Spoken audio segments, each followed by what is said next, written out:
BA प्रथम वर्ष की सभी छात्राओं का हिंदी कक्षा में स्वागत है। देखिए, पिछली क्लास में हमने द्वितीय प्रश्न प्रारंभ किया था हिंदी का, और उसमें हमने जो है उपन्यास का अर्थ, परिभाषा और उपन्यास के तत्वों पर विचार किया था। आज हम उसी श्रृंखला में आगे हिंदी उपन्यास का जो काल विभाजन है उस पर बात करेंगे, और इसके साथ ही हिंदी उपन्यास का उद्भव और विकास जो इसी में आपको पढ़ना है। इस पर एक सवाल जिस तरह से आता है वो ये आ सकता है कि उपन्यास किसे कहते हैं, और उपन्यास के विकास पर प्रकाश डालिए। तो आपको ये जो हम अब करेंगे वो यही पोर्शन पूरा का पूरा इसमें करना है, अगर विकास पूछा जाए तो भी और अगर काल विभाजन पूछा जाए तो भी। चलिए बात करते हैं कि हिंदी उपन्यास को कितने भागों में विभाजित किया गया है। क्योंकि प्रेमचंद एक मुख्य आधार है, और उस प्रेमचंद को केंद्र बिंदु मान करके, क्योंकि प्रेमचंद से ये मान लीजिए कि एक तरह से उपन्यास जो विधा है वो काफ़ी चर्चित हुई है, इस आधार पर उन्हीं को केंद्र बिंदु मान करके और हिंदी उपन्यास का जो काल विभाजन किया हुआ है। तो सबसे पहले इसमें आता है प्रेमचंद से पूर्व युगीन हिंदी उपन्यास किस प्रकार के लिखे गए थे, उनकी विषय वस्तु क्या थी आदि इसमें, और कौन कौन मुख्य लेखक इसमें हुए हैं, उपन्यासकार हुए हैं, उनके बारे में हम एक एक करके बात करेंगे। और दूसरा जो वह भाग है, दूसरा चरण है, वो है प्रेमचंद युगीन हिंदी उपन्यास, यानी प्रेमचंद का जो समय था और उस प्रेमचंद के समय में किस तरह के उपन्यास, उनकी विषय वस्तु क्या रही, और उसके साथ साथ के कौन कौन से मुख्य जो उपन्यासकार हुए हैं उनके उपन्यासों आदि की जानकारी हम लेंगे। तीसरा चरण आता है प्रेमचंद के बाद, यानी प्रेमचंदोत्तर युगीन हिंदी उपन्यास। प्रेमचंद के बाद में जो परिवर्तन आया इस विधा के लेखन में, तो कई प्रकार के जो आए हैं अंतर, उनके बारे में हम इस भाग में जो है चर्चा करेंगे। ठीक है, आते हैं हम सबसे पहले बात करते हैं कि प्रेमचंद से पहले यानी प्रेमचंद पूर्व हिंदी उपन्यासकार कौन कौन से हुए हैं और उन्होंने किस प्रकार के उपन्यास लिखे हैं। तो पहले बिंदु पर हम यहाँ पर शुरू करते हैं। देखिए, प्रेमचंद से पहले के जो उपन्यास थे उनमें एक तो कथानक पौराणिक ऐतिहासिक रहे हैं, इसके साथ साथ एक महत्वपूर्ण था तिलस्मी और जासूसी जो विषय को लेकर के जो है उपन्यास बहुत सारे लिखे गए थे पूर्व में। सबसे पहले अगर हम इस युग के उपन्यासकार की अगर बात करते हैं, यानी प्रेमचंद से पहले के उपन्यासकारों में जिसका नाम हम ले सकते हैं, तो सबसे पहले आता है बालकृष्ण भट्ट का नाम आता है। बालकृष्ण भट्ट, ठीक है। बालकृष्ण भट्ट की कुछ बातें हैं विशेष जो इनके बारे में चर्चित रहती है, रही है। तो एक इनका उपन्यास था जिसका नाम है नूतन ब्रह्मचारी।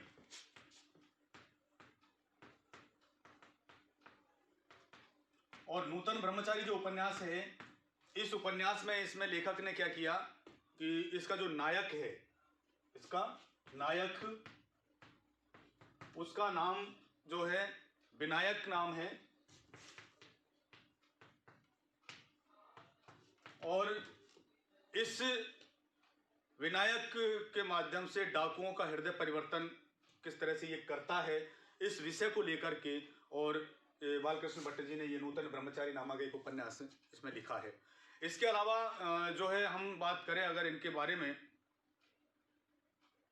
आचार्य रामचंद्र शुक्ल जी ने इनको एक संबोधन दिया है जो काफी चर्चित है, सवाल के रूप में कई बार आ चुका है, प्रश्न पूछा जा सकता है आपसे। इन्होंने, आचार्य रामचंद्र शुक्ल जी ने जो बालकृष्ण भट्ट के क्या कहा, देखिए,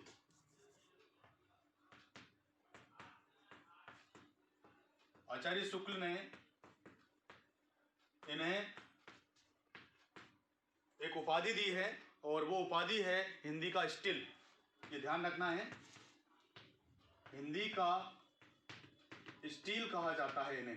किसको? बालकृष्ण भट्ट को। किसने कहा है? आचार्य रामचंद्र शुक्ल जी ने इसको माना है, हिंदी का स्टील कहा है। ठीक है। इसके अलावा जो है ये जो आपके जो लेखक है यानी कि बालकृष्ण भट्ट, इनके जो उपन्यास हैं उनमें मुख्य रूप से आपको हम 3 उपन्यास इनके सामने आते हैं जो चर्चित रहे हैं, जिसमें एक नाम हमने बता ही दिया, नूतन ब्रह्मचारी है, और दूसरा इनका उपन्यास है रहस्य कथा।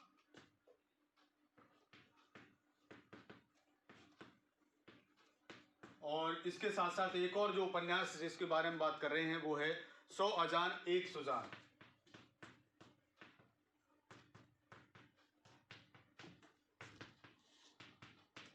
ये इनका तीसरा उपन्यास है। तो बालकृष्ण भट्ट के बारे में बस संक्षिप्त में यही जानकारी है, ये ध्यान रखनी है।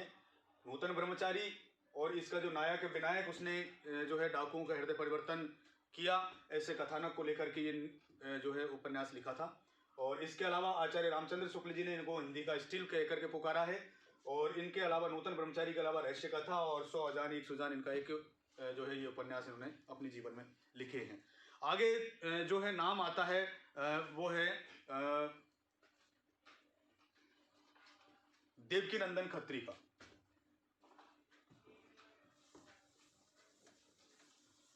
देवकीनंदन खत्री की जहां तक बात करते हैं,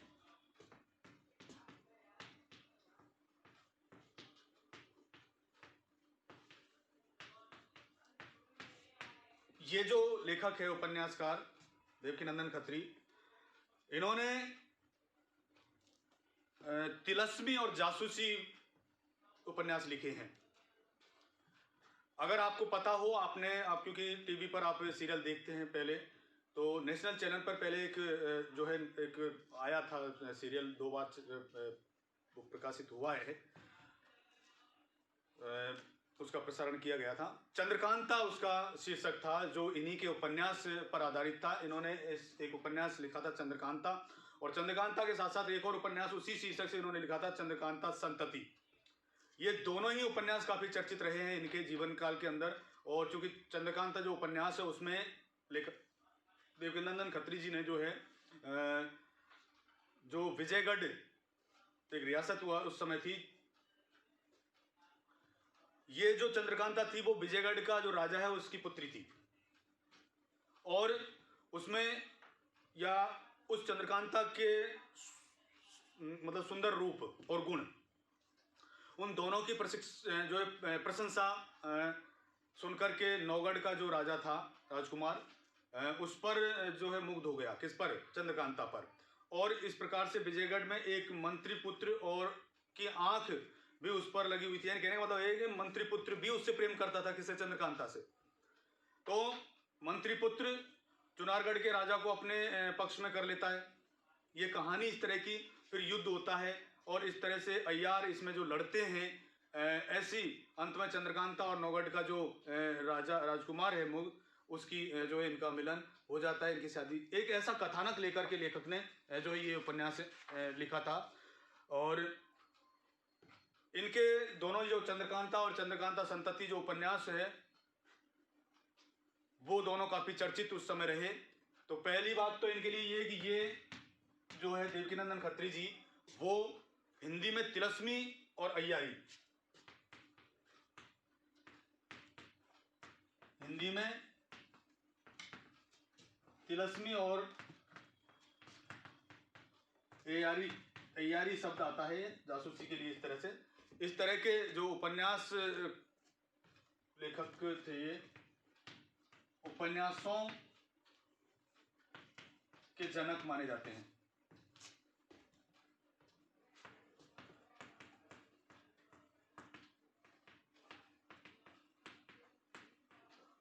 ठीक है। और इसके अलावा भूतनाथ इनका एक अधूरा उपन्यास माना जाता है, इन्होंने लिखा था ये भी। भूतनाथ इनका अधूरा उपन्यास है।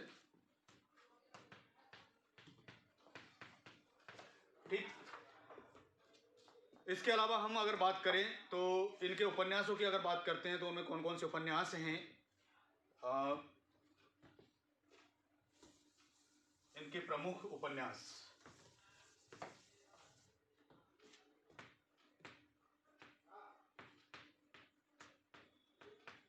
ठीक है। प्रमुख उपन्यासों में पहला जो नाम हमने बता ही दिया, चंद्रकांता आता है।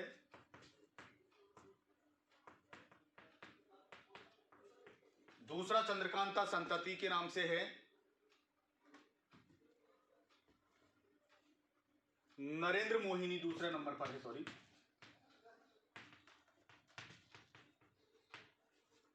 नरेंद्र मोहिनी के बाद तीसरा जो उपन्यास है इनका वो है वीरेंद्र वीर।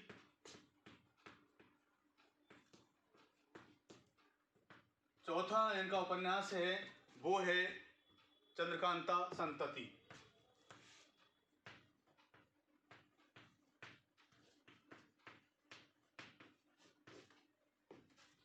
ठीक है। इसके अलावा और भी कुछ उपन्यास, जैसे भूतनाथ का नाम आया, हमने बता ही दिया था, वो अधूरा इनका उपन्यास रहा है। माया महल है, गुप्त जो है गोदना है, कुसुम कुमारी है, ये सारे इनके इस तरह के उपन्यास माने जाते हैं। इसके बाद अगला जो लेखक आता है वो है किशोरीलाल गोस्वामी का।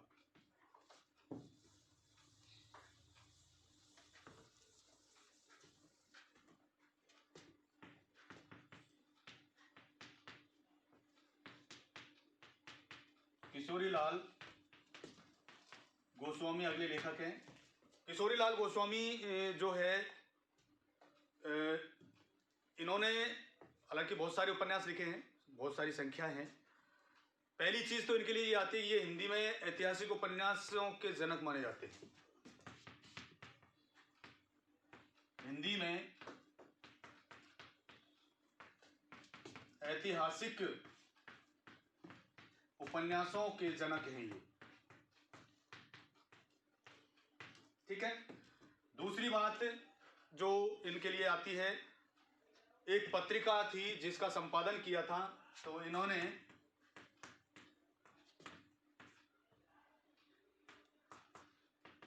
शीर्षक भी उपन्यास ही था, उपन्यास।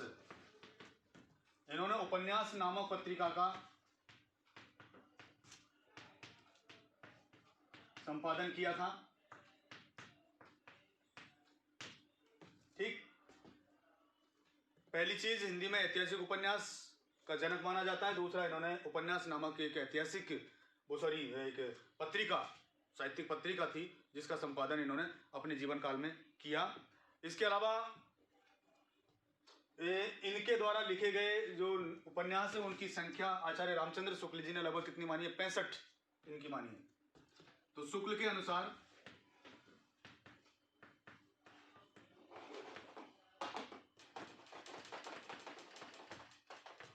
इनके कुल लिखे हुए कुल 65 उपन्यास माने हैं।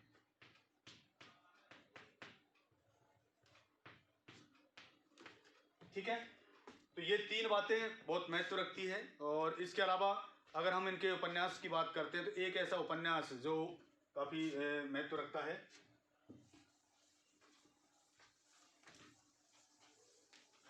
और उसका नाम है हृदय हारिणी या आदर्श रमणी। हृदय हारिणी या आदर्श रमणी।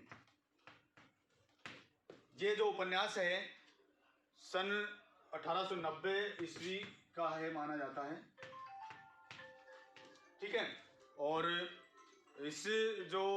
ये जो उपन्यास है हिंदुस्तान नामक जो एक पत्रिका में एक धारावाहिक के रूप में प्रकाशित हुआ था। किसमें? हिंदुस्तान नामक पत्रिका में।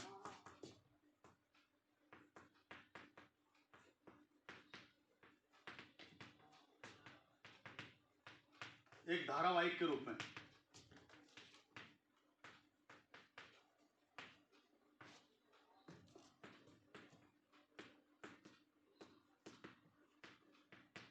प्रकाशित हुआ था। ठीक। इसके अलावा जो है इनका एक उपन्यास और था इसी सन में 1890 में, लवंग लता।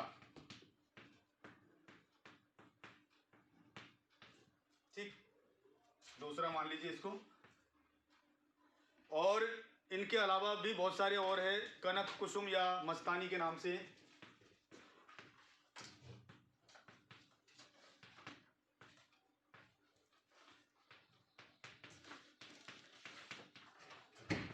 कनक कुसुम या मस्तानी के नाम से इनका एक और उपन्यास है। इसके अलावा प्रेममयी है, और भी कई ऐसे, याकूत थी है, ये कुछ उपन्यास इनके माने जाते हैं। इसके बाद में अगले जो उपन्यासकार हैं गोपाल राम गहमरी।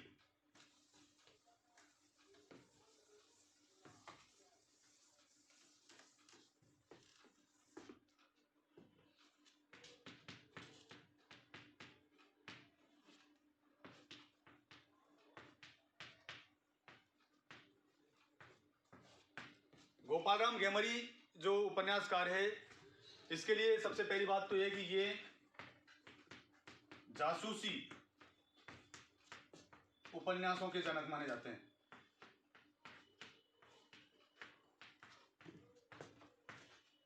यानी हिंदी में जासूसी उपन्यास लिखने की शुरुआत किसके द्वारा की गई थी? गोपाल राम गहमरी के द्वारा की गई थी, इसलिए इनको जनक माना जाता है जासूसी उपन्यासों का। इसके अलावा अपने उपन्यासों के प्रकाशन के लिए इन्होंने सन 1900 में, यानी 1900 ईस्वी के अंदर जो है इन्होंने जासूस नामक एक पत्र भी निकाला था। 1900 ईस्वी में जासूस नामक एक पत्र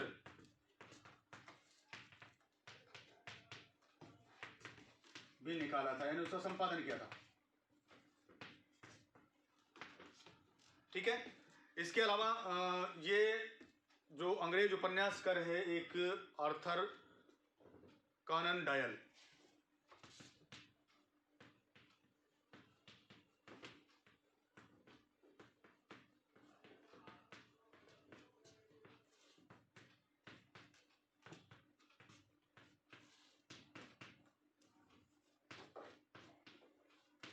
आर्थर कॉनन डॉयल ये इनसे बहुत ज्यादा प्रभावित थे।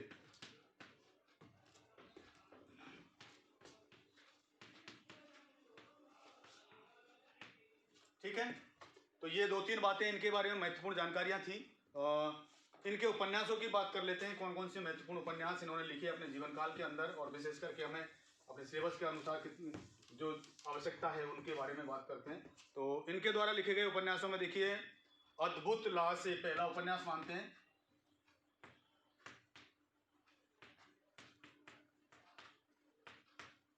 ठीक है, दूसरा उपन्यास है इनका वो है गुप्तचर। ठीक है, तीसरा इनका उपन्यास आता है वो है सरकटी लाश।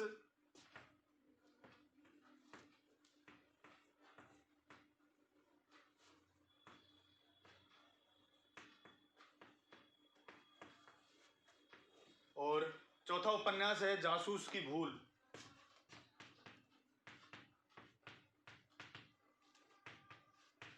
ठीक है, और बेकसूर की फांसी, सॉरी,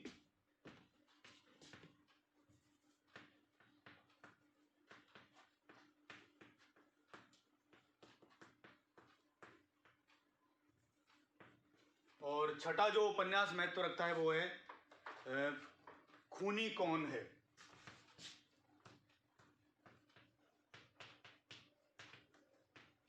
इनके अलावा भी इनके बहुत सारे और उपन्यास हैं, जिनमें देखिए बेगुनाह का खून है के अलावा भयंकर चोरी है, मायाविनी है, दो बहन है, जासूस पर जासूसी है, ये ऐसे इनके द्वारा लिखे गए उपन्यास माने जाते हैं। ठीक, तो ये थे आपके महत्वपूर्ण जो प्रेमचंद से पूर्व के उपन्यासकार और उनके उपन्यास और उनकी जो है तथ्यात्मक जानकारियां थी। आगे आते हैं हम प्रेमचंद युगीन उपन्यासकारों पर चर्चा करते हैं। अब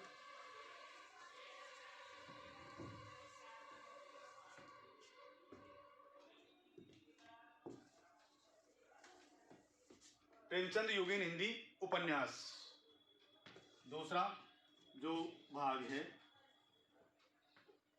ठीक है, देखिए प्रेमचंद का युग उपन्यास की दृष्टि से बहुत महत्वपूर्ण है, क्योंकि इस युग में काफी मात्रा में उपन्यास लिखे गए और बहुत सारे उपन्यासकार सामने आए, जिनमें विशेष करके हम खुद प्रेमचंद जी की अगर बात करते हैं, प्रेमचंद जी के बारे में जितना कहा है उतना ही कम है। हालांकि उन्होंने उपन्यास ज्यादा नहीं लिखे, लेकिन फिर भी प्रेमचंद को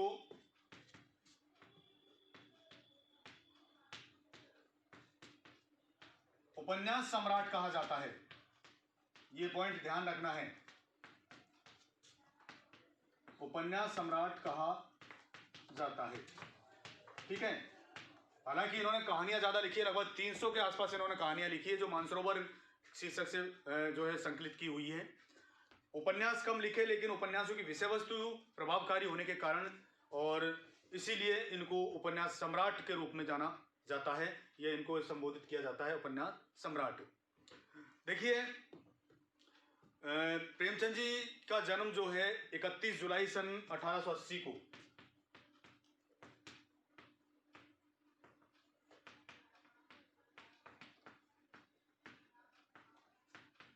80 को एक गांव है, उसका नाम है लहमी, वाराणसी उत्तर प्रदेश के अंदर।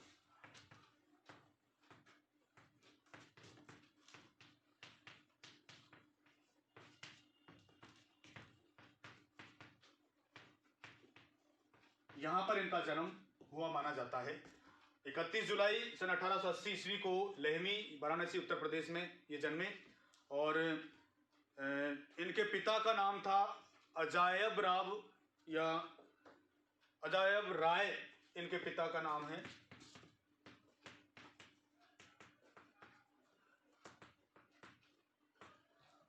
अजायब राय। देखिए, और कुछ इनके बारे में बहुत सारी बातें हैं जिनमें देखते हैं हम।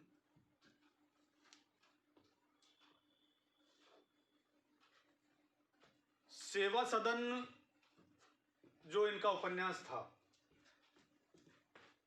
प्रेमचंद जी का, ये सेवा सदन जो उपन्यास है, जो इनका एक या पहला प्रथम मौलिक उपन्यास माना जाता है। इसके अलावा इनके बारे में एक बात बहुत महत्वपूर्ण है, क्योंकि प्रारंभ में ये जो लिखते थे उर्दू भाषा में लिखा करते थे और अन्य किसी दूसरे नाम से। तो प्रारंभ में ये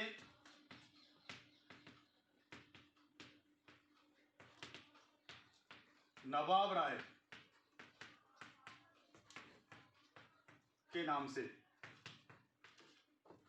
नवाब राय के नाम से ये उर्दू में लेखन कार्य करते थे।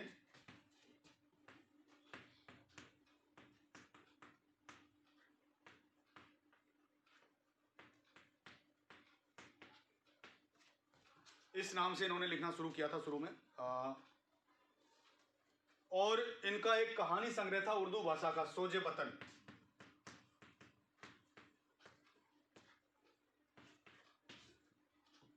ये उर्दू भाषा में ही था कहानी संग्रह।